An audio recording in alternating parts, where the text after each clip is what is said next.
So the Trump administration has been using this attack that happened right here in San Bernardino as a way to justify the travel ban.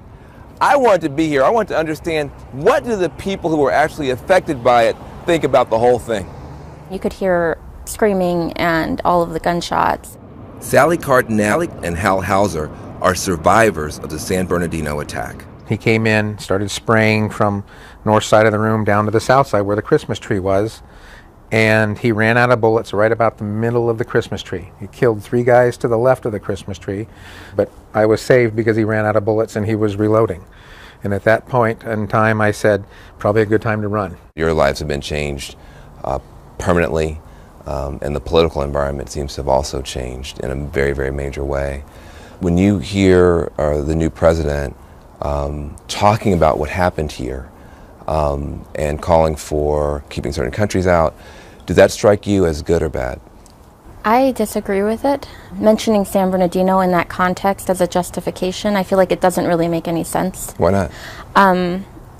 Well, the people that did this, one was homegrown and the other one was from a country that's not on the banned list, so it wouldn't have prevented our shooting. After everything that you went through, everything that you saw, you don't think it's worth it to hold them all back and No, I think that's, if you're going to hold an entire nationality or an entire religion responsible for the actions of a few people, that's really walking the line of civil rights violations and human rights violations. I know you care about civil liberties, but does Trump's policy make us safer, though, from your point of view? I don't see how it's making anybody any safer. I think that there's a concern for people that are already in the country, that are United States citizens. What are we doing to address that? Now, you're somebody who's been a Trump supporter. You voted for him. What do you think? Well, I hated when it was called a Muslim ban because, you know, we had a couple Muslims in the office that are the sweetest people in the world that got shot and everything by another Islamist, whatever you want to call him. So I had to go and look into the law a little bit more, and okay, these are countries that don't have very stable governments. You don't have very good information abilities to screen people from those countries. That's the rationale I saw.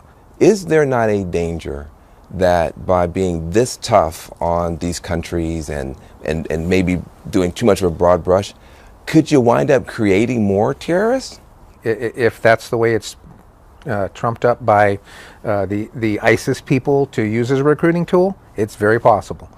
But Israel hasn't had a terrorist attack in its airports since like 1978 because they do severe screening. You know, you take longer to get into the country, but you get into the country eventually if you're not a person that shouldn't be coming there in the first place. A lot of Trump supporters are happy about this. They feel like Obama wasn't paying attention. Trump is paying attention.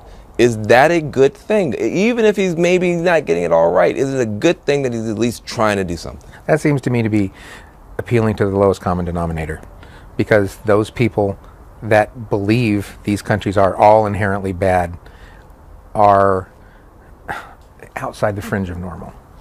They really don't speak for me, and I know they don't speak for a lot of other conservatives.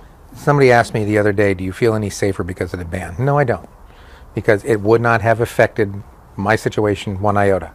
The president has made it a valiant effort at doing something right and kind of screwed the pooch and needs to step it back a little bit and clear it up a little. But yeah, I have no problems with screening for radical Islamic terrorists, but you know, we found out we need to start at home with that too. You guys went through this together. You come out pro-Trump, you come out anti-Trump. Are you still able to be friends? Absolutely. Yeah. How is that possible? I think if you remove the labels and talk about the issues, there's a lot of common ground that people have. I think it removes that animosity. Yeah. I'll tell you this.